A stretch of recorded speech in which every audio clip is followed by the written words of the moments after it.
공매도 재개 영향이 그동안 주가가 크게 오른 종목들의 조정과 맞물린 모습입니다. 특히 바이오 시가총액 비중이 높은 코스닥에는 부담을 좀 주고 있는데요.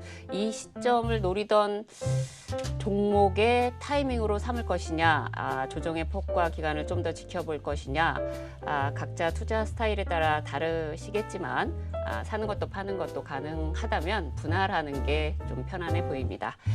오늘 시장 상황 짚어보고 이달 주목할 테마까지 알아보겠습니다. 여러분의 궁금증을 대변해주는 두 사람, 우리 심군 예스캐스터 준비되셨죠? 네. 네. 그리고 오늘 저희와 함께 해주실 전문가는 임주와 와운의 파트너이십니다. 어서 오세요. 네, 안녕하세요. 네, 안녕하세요. 예, 저희 이 스튜디오 분위기에 다들 이거 뭐냐 하시는데 뭐 임 대표님은 워낙 예리한 질문을 드릴수록 본인의 예리함이 워낙 드러나시는 분이라서 준비력이 네. 너무 철저하세요. 네, 워낙 또 잘 준비하시는 분이라서 오늘 대본 양이 빨리 출발해야 될 것 같다는 생각이 죄송합니다. 드네요. 되겠습니다. 네, 네. 그럼 오늘 저 시장 상황부터 조금 진단 받아보죠. 일단 코스닥 같은 경우에는 제가 보니까 959.14를 돌파를 했다가 안착을 못하면 한 번 더 빠지는 그림이라고 어두운 설명을 한번 드릴 수 있을 것 같고요. 코스피 같은 경우에는 오히려 3,140선까지 회복하고 끝날 수 있는 그런 분위기라고 생각이 됩니다. 그래서 아마 시황이 조금 헷갈리실 텐데 오늘 저점 매수 대형주 해도 되냐라는 분위기로 흘러가지만 내일은 빨간 날이고 그 다음 쉬는 날 이후에 다시 한번 빠지게 되면 조금 시리에 빠질 수 있을 것 같으니 금요일까지 다양한 선행 지표를 지켜보시고 다음 주 월요일에 SKIT 환불받은 금액으로 시장에 다시 자금이 들어올 때 좀 더 적극적인 트레이딩 해보시는 거 어떨까 싶습니다. 네, 5월 좀 길게 본다면 어떨 것 같으세요? 5월 한 달 동안 움직일 주요 테마들은 뭐 그러니까 LED 제품 삼성전자가 포기하고 중소기업을 키워주기로 했는데 잘 안 돼서 장사를 지금 어쩔 수 없이 그 자동차 라이트, 전구 라이트 둘 다 수요를 맞춰야 되는 그쪽 하고요. 그다음에 사료 쪽, 그다음에 비료 쪽, 그리고 뭔가 조선 배 안에 들어갈 수 있는 건설에도 들어가고 배에도 들어갈 수 있는 네. 제품들이 있습니다. 그런 것들 위주로 좀 굴러가는 시장일 것 같고요. 철강주는 저희 저번 시간에도 말씀드렸듯이 이번 달이 가격의 고점이고 다시 3개월 동안 내려갔다가 9월에 다시 가격이 오르는 거기 때문에 한번 조정받고 갈 수밖에 없으니까 다소 차익 실현이 오늘 한 두세 종목 빼고는 거의 다 KG 동부제철 포함해서 그러니까 차익 실현이 나오고 있는 추세를 하더라고요. 네. 추세를 좀 탄 거라고 보시고요. 조정 받고 다시 들어가시는 걸 권해볼 수 있을 것 같습니다. 네. 네. 철강에 관련돼서는 그렇게 말씀을 해주셨고 그럼 오늘도 국제유가 관련된 종목들이 다시 좀 튀어오르고 있는데 이 부분은 어떻게 보시는지 궁금하네요. 국제유가 같은 경우에는 제가 뭐 지금 바로 확인을 해볼 수가 있을 것 같은데요. 차트를 보시게 되면 60.40불에 지금 아직 상단 돌파를 못하고 안착을 못했습니다. 그래서 오히려 한 4일 전 그러니까 한 4월 29일 고점인 가격 64.53을 돌파하지 못하면은 크게 빠질 수 있는 구간이기 때문에 아직까지 유가를 뭔가를 이렇게 예견하시기보다는 제가 알기로 수요일 야간에 원유 재고가 있습니다. 거기서 만약에 재고가 너무 많다 그러면은 목요일로 팡팡 내려올 수 있으니까 이번 주에 뭔가를 결정하시기보다는 다음 주 월요일에 유가 관련주는 결정하시는 게 훨씬 좋습니다. 네. 네, 이번 주 또 나오는 원유 재고 지표를 또 보고 확인을 해봐야겠네요. 그럼 임 대표님이 지금 5월 테마에서 이거는 좀 보고 가는 게 좋겠다 하시는 거는 뭐 어떤 쪽이에요? 일단은 5월 한 달 동안만 물론 지금 뉴스에 나왔지만 팥값, 쌀값, 밀가루가 다 오르는 건 연말까지 가겠지만 그게 테마성으로 주식이 오르는 건 이번 달이라고 보고요. 오늘 그걸 준비를 해왔습니다. 네. 네. 좀 궁금하네요. 들어볼까요? 네. 자, 바로 출발해 주시죠. 바로 출발해도 괜찮은 건가요? 네, 네. 네. 일단은 제가 갑자기 이렇게 농업으로 들어와가지고 네. 일단은 스마트팜이 중요해진 이유는 이제 여러 가지 이슈가 있습니다만은 근본적으로 우리 농장에 원래는 뭐 이제 조금 더 임금이 적은 국가에서 사람들이 와서 뭐 파를 캐든 아니면 감자를 캐든 뭐 당근을 캐든 캐서 그걸 가지고 뭐 박스에 담아서 유통을 하는 그런 과정들이 있었는데 외국인이 들어와서 노동을 해주지 못하는 건 비단 우리나라만 있는 건 아닙니다. 그렇다 보니까 그걸 기계로 대체할 수 있지 않을까라고 했던 이슈가 기본적으로 깔려 있고요. 그러니까 물론 코로나가 끝나면 다시 재개될 건 분명하지만 코로나가 끝나는 국가들은 대부분 뭔가 사는 국가지 농사를 하는 국가들은 아니란 말이에요. 그래서 그거의 격차가 지금 있는 상황에서 물가는 계속 오르고 인력은 대체할 수가 없고 그러다 보니 기계로 농업을 하는데 마침 3월 달 전인대 때 미국산 대두를 울겨 겨자 먹기로 사주던 중국이 우리는 그냥 이번에 호주제를 개편해서 1인당 2가구가 아니라 3, 4가구로 인당을 등록을 하면 그 사람들한테 농업 비즈니스를 할 때 대출을 많이 해주겠다고 하면서 농업 비즈니스를 갑자기 부각을 시켜요. 근데 그 흐름을 쭉 타다가 지금 5월에 안착한 거고 다양한 기계들이 소개가 되면서 농업을 산업화로 가는 시점에서 오늘 소개해드리게 될 것 같습니다. 네. 네, 농업주에 좀 주목을 해보자라고 말씀을 하셨는데 좀 더 깊숙이 들어가서 농업 좀 어떤 부분에 주목을 해보면 좋을까요?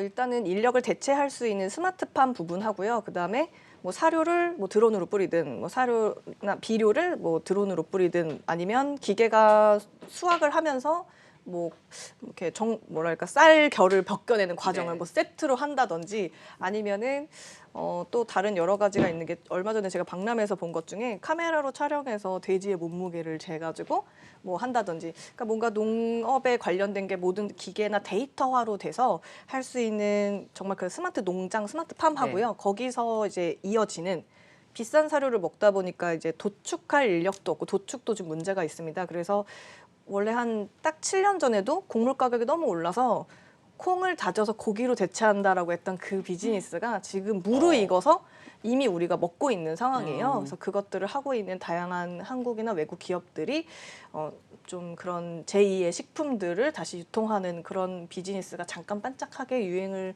이번 달에 좀 할 것으로 보입니다. 네.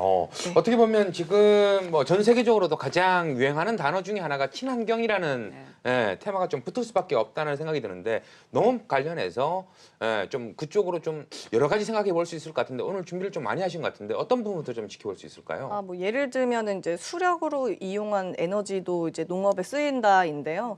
그동안 수력 에너지는 뭐 건물에 들어가는 전기라던가 아니면은 수력 발전 아니면은 상하수 자원 뭐 이런 식으로 좀 움직였다면, 그렇게 하기보다는 방금 말씀하신 건 탄소, 가스가 나오지 않는 탄소 중립에 해당하는 수력 에너지가 좀 움직일 수 있을 것 같고, 거기에 맞는 차세대 스마트팜이 움직이고, 그리고 거기에 맞는 대체 그린푸드가 움직이는 시장이라고 설명을 드릴 수 있을 것 같고요. 키워드로는 마이크로 바이옴이라던가 아니면 대체 식품, 메디푸드, 아니면 농축산이지만 비에너지 상태이니까 뭐 예를 들면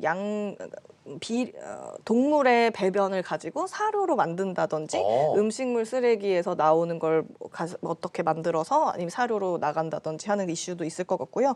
그런 농식품들을 만들고 있는 거에서 나오는 뭐 가스라든가 에너지로 쓰일 수 있는 것들도 좀 키워드가 돼서 탄소 배출 저감하고 이어지는 그런 분위기로 갈 것 같습니다. 네. 지금 말씀 주신 이제 카테고리가 몇 개 되잖아요. 거기서 이렇게 관련 뭐 종목이라고 할까요? 그 뭐 대표 종목이라고 할까요? 그런 부분들 있다면 어떤 것들이 일단 있을까요? 그린 바이오 기업들은 대표적으로 CJ 제일제당, 뭐 아까도 저희 방송 들어오기 전에 한번 같이 봤었던 뭐 설탕 파는 회사지만 고기도 지금 팔고 있는 제일제당. 무겁지 않나요? 네? 살짝 무겁지 않나요? 무겁죠. 저는 네. 사고 싶지 않아요. 근데 그냥 소개만. 그리고 소개만. 이지바이오, 그다음에 풀무원, 그리고 롯데 정밀화학이 있을 것 같고요. 미국 주식으로는 비욘드 미트가 있을 것 같은데, 저는 오늘 그 중에서는 미국 주식 비욘드 미트 말고는 오늘 당장 살 거는 없어 보인다. 싸고 좋아 보이는 건 그나마 이 중에서는 CJ 제일제당인 것 같고, 왜냐하면 뭐 오르지도 않았고 내려가지도 않았기 때문에 딱히 공매도를 맞을 만한 자리도 아니어서 한번 걔는 그나마 좀 볼 수 있을 것 같고, 그거 말고 스마트 농장 쪽에서는 제가 5개 정도로 아까 뽑아왔는데요. 그린플러스, 그리고 인바이오, 그리고 현대건설, 그리고 우리바이오, 인트로메딕이 있을 것 같습니다. 근데 현재 상황에서는 제가 오늘 픽할 거는 이 중에서 한 가지죠. 네. 종목이 있어요? 네네. 바로 들어봐야 되는 건가요? 저는 솔직히 오늘 시장이 좀 많이 밀려서 농업 얘기하시고 그래서 기농을 해야 되나 약간 이 생각까지 했었는데, 지금 시장이 그나마 바닥을 좀 잡아주는 듯한 모습이 좀 보여서. 기농을 같이 하실 거면은 저랑 같이 드론 자격증 먼저 따셔야 돼요. 아, 그래야지 드론으로? 그걸로 좋은 뭘 아이디어네요. 비료를 뿌리던지 아니면은 뭐 사료를 뿌리던지 하려면 드론을 일단은 이용해서. 자격증부터 따고 가셔야 되는데. 근데 오늘 80 기가 관심주 안에서는 드론 관련은 없는 것 같은 느낌이 드는데. 드론으로 가시면 안 되고요. 네. 거기에서 사료를 뭘 만드는지, 비료를 뭘 만드는지, 뭘 뿌릴 수 있는지가 중요하고요. 그리고 올해가 좀 춥잖아요. 그래서 농작물을 보호하는 보호제라던가 이런 걸 만드는 회사를 이번 달에 트레이딩 하시는 게 좋다는 말씀 드리고요. 제가 아까 그린플러스, 인바이오, 현대건설, 우리바이오, 인트로메딕 중에서 안 할 종목에 대해서 간단하게 설명만 하고 넘어가겠습니다. 네네. 일단은 현대건설은 아파트 단지 내 H 클린팜이라고 해가지고 단지 내에 이제 스마트팜을 도입을 했다고 해요. 근데 제가 거기 살지 않고 있기 때문에 저한테 그렇게 큰 메리트가 없어서 그냥 그렇다까지만 설명을 드리고 가고요. 인트로메딕 같은 경우에는 전남 강진에 팜그리드 스마트팜을 구축을 해가지고 뭐 생산해서 유통해서 수출까지 다 한 번에 원스톱으로 이어진다고 하기 때문에 아무래도 시스템을 설치를 해본 회사여서 좀 관심 있게 봐보면 좋을 것 같고, 우리 바이오 같은 경우에는 광원 기술, 빛을 쏴서 애들이 태양빛을 받지 않아도 이렇게 자라는 영화 같은 데 나오는 설국열차 이런 데 나오는 거 있잖아요. 네. 빛만 쪄도 자라는 그런 식물 공장 구축 사업을 좀 해봤었던 회사고요.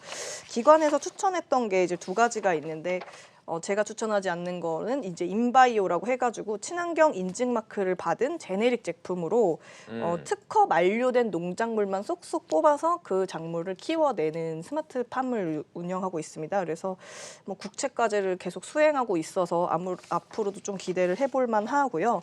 오늘 제가 소개해드릴 거는 그린 플러스입니다. 아, 그린 플러스. 5개 중에서 4개 지우고 나니까 그린 플러스 남는데 네. 그럼 그린 플러스 뭐 투자 포인트 들어보죠.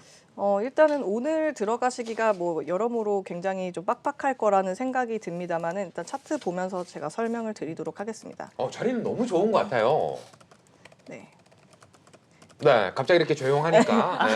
네.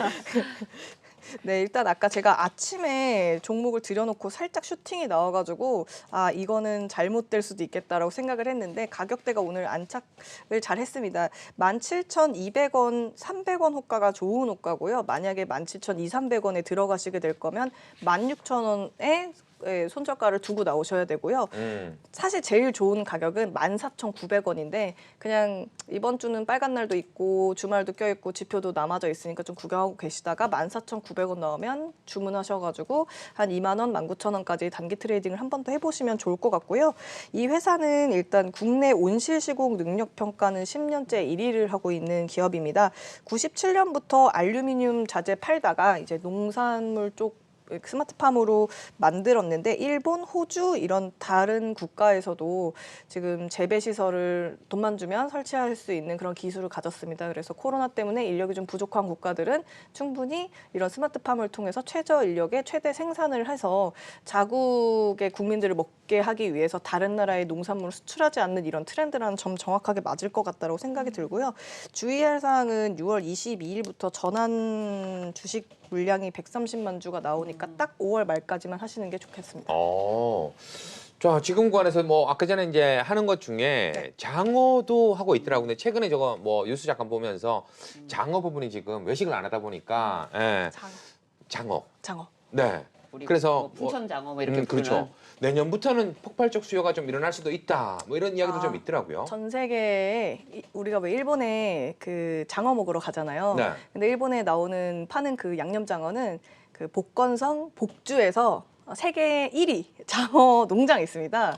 여기서부터 저기 수평선인데까지 검정 색깔 네. 그 생선이 막 팔딱거리듯 가끔씩 꿈에 가위 눌리듯이 나오는 곳인데 그 장어가 크기가 굉장히 커요. 그래서 그거를 포장해가지고 이제 대량 생산이 일본에 제일 많이 나가고요. 그 다음에 한국에도 들어오는데 우리가 먹는 되게 유명한 풍천장어는 정말 우리나라에서 조금 잡아서 양식을 조금 해서 먹는 것들이고, 장어 생산이 많이 돼서 나가려면 아무래도 중국에서 뭔가 내수 살리기를 좀 덜하고 수출로 막 밀어준다고 하면은 장어가 뭐 더 이렇게 판매되겠지만 뭐 좀 나쁘지 않을까라고 생각을 합니다. 네. 그래도 이제 그린 네. 플러스 이제 본업으로 다시 뭐 얘기를 해보자면 이런 이제 뭐랄까요, 이 그 스마트팜을 위한 이게 온실 시설을 이렇게 설치하는 이런 비즈니스가 여기 이제 그린 플러스가 좀 뭐랄까요, 이렇게 뭐 압도적인 거예요? 아니면 뭐 여러 업체들이 있는 거예요? 일단은 뭐 인테리어를 맡기셔도 사실 뭐 2천을 줘도 1억을 줘도 내 마음에 들게 해주는 데가 딱히 없잖아요. 근데 그동안 10년 동안 평가 1위를 받았다는 얘기는 돈을 주면 기본 내가 본 팜플렛대로는 해준다는 얘기인데 뭐 그 정도는 해주고 있는 회사니까는 뭐 기본 내가 생산해서 매출로 연결될 수 있게 똑바로는 지어준다. 10년 동안 뭐 이렇게는 좀 설명을 드릴 수 있을 것 같습니다. 아니 근데 어떻게 보면 네. 지금 뭐 저는 장어에 대해서 예, 뭐 깊숙이 들어가자는 게 아니라 우리 시장에도 장어를 좀 녹였으면 장어에 좀 좋겠다. 집착하시는 거 같아요. 예, 약간 이런 생각이 좀 길게 됐는데, 근데 그린플러스 같은 경우에는 지금 알루미늄도 가공을 하고 있잖아요. 근데 최근에 원자재 관련해서 뭐 철강이라든가 알루미늄도 지금 살짝 슈팅이 나오는 거 있는 걸로 알고 있는데, 그쪽하고는 관계가 좀 없을까요? 알루미늄 가격은 매우 폭주하고 있습니다. 근데 알루미늄이 지금 폭주하는 이유는 차량 경량화를 해야 되니까 알루미늄을 꼭 차량에 들어가게 만들어 놔야 되는 거예요. 그래서 배터리는 크고 알루미늄을 씌워서 차량을 경량화로 수소 전기차를 팔아야 되는 건데, 문제는 알루미늄계는 제가 전에 한번 알려드렸는데 남반 3이라고 해가지고 남선 알루미늄이 알루미늄 가격이 오르면 떨어지고 삼형 그 화학이 오르고 삼형 계열이 오르고, 그다음에 알루미늄 가격이 떨어지면 남선 알루미늄이 오르는 구조로 돼 있어요. 그래서 서로 반대로 돌아가거든요. 근데 얘 같은 경우에는 알루미늄을 직접 가공해가지고 판매를 하는 원자재 회사는 아니고, 이제 마진이 올라간 걸 반영해서 판매가를 올릴 수 있는 거잖아요. 근데 판매가를 올릴 수 있으면 이득이고, 판매가를 못 올리고 전에 해줬던 온실 가격처럼만 똑같이 지어주세요. 그러면 남는 게 없겠죠. 네. 네. 그럼 그린 플러스 사실 뭐 4월 말쯤부터인가요? 그때부터 이제 가격이 좀 이렇게 좀 슈팅이 있었고 거래량도 확 늘었고 그렇잖아요. 그래서 아까 뭐 가격 관련해서 좀 말씀을 주시긴 했지만 지금 가격대에서 매매 전략 어떻게 가져가야 될지 궁금하네요. 이게 되게 좀 신기한데, 제가 차트를 이게 보여줄 수 있을지 잘 모르겠지만, 그 옥수수라던가 아니면은 대두 가격이 언제부터 올랐냐면은 4월 중순부터 네. 올랐어요. 근데 이건 선물이니까 먼저 간 거잖아요. 네. 그로부터 한 15일 뒤에 차트에 반영된 거기 때문에 아직 그렇게 다 반영됐다고 볼 수는 없을 것 같아서 조정만 잘 받고 가는 자리에서 트레이딩 해볼 수 있을 것 같습니다. 네, 얼마에서 얼마까지 볼까요? 19,000원, 2만 원 정도. 네. 네, 알겠습니다. 네, 조심하셔야 이렇게 됩니다. 플러스에 대한 전략까지 들어봤고요. 네. 네. 자, 오늘 또 주화 대표님이 5월의 테마로 스마트팜 자동화 시스템을 말씀해 주시면서 그린 케미칼까지 전략을 말씀해 주셨는데요. 농장 곡물 이런 부분으로 연결해서 볼 수 있는 사료, 뭐 곡물 관련주가 오늘 또 특징주로 꼽아볼 수 있을 것 같습니다. 대표적으로는 팜스토리인데요. 장중 11% 정도 급등을 했다가 현재는 상승폭을 모두 반납을 했습니다. 지수가 지금 상승 반전을 했음에도 불구하고 팜스토리는 여전히 좀 하락세를 보이고 있는 가운데 2월부터 사료회사 가격 인상뿐 아니라 원자재 슈퍼사이클 이슈, 또 팜스토리는 돼지고기 가격 인상 소식까지 수혜가 예상되는 가운데 오늘 이렇게 쉬어가고 있는 가운데 추가적인 상승 여력을 좀 어느 정도까지 오픈을 해놓고 봐야 되는 건지 궁금합니다. 일단은 사료값이 오르면 사료를 먹은 동물을 도축하는 가격까지 다 같이 오르게 됩니다. 근데 지금 소 가격은 오르지 않았고요. 돼지 가격만 상승했습니다. 근데 돼지 가격이 역대 신고가로 지금 가고 있기 때문에 아직 그거에 대한 반영이 아무것도 안 됐어요. 그럼 팜스토리 같은 경우에는 2018년에 이 공시에서 사업의 소개 혹은 재무에 관한 사항을 보시면 이제 자세히 숫자로 나와 있는데, 2018년에 빚이 많고 돈을 못 벌고 지금 그 판매 가격을 유지를 3년 동안 했고요. 빚을 다 절반 정도 갚은 상황에서 지금 주가에는 아직 그렇게 크게 반영돼 있지 않습니다. 그래서 올해 조금 더 실적이 잘 반영될 수 있을 종목이라고 판단은 저는 되고요. 중요한 키포인트, 이 주가가 가려면, 팜스토리가 가려면 일단 농산물 가격 인상에 모든 사람들이 동의해주는 분위기가 형성이 돼야 될 것 같아요. 그러니까 팥값 가격은 저한테 올린다고 따로 이렇게 나오지 않고 저절로 올라간 거잖아요. 너무 비싸더라고요. 근데 돼지고기도 사람들이 반발해서 못 올라갈 수도 있는 상황을 고려하여 올라갔다. 뭐 예를 들어서 돼지고기 가격이 뭐 전월 대비 뭐 5% 인상되었다. 뭐 이런 뉴스가 오게 되면은 좀 시세가 날 수 있는 종목은 맞습니다. 근데 네. 뭐 우리가 여기서 또 투자 아이디어로 든다면 돼지열병 관련해서도 뭐 뉴스가 좀 나오게 된다면 그 부분도 영향이 있을 수 있잖아요. 돼지가 열병에 걸리기도 전에 지금 도축이 될 것 같은 상황이에요. 너무 가격이 올라서 아마 관리도 좀 철저하게 해서 판매를 많이 하면 마진이 많이 볼 수 있는 지금 시점이라고 생각을 합니다. 네. 네. 저희들의 오늘 전방위적인 질문에 전방위적으로 네, 네. 답변을 너무 시원하게 주신 임주화 대표님 여기서 그럼 보내드리겠습니다. 고맙습니다. 감사합니다.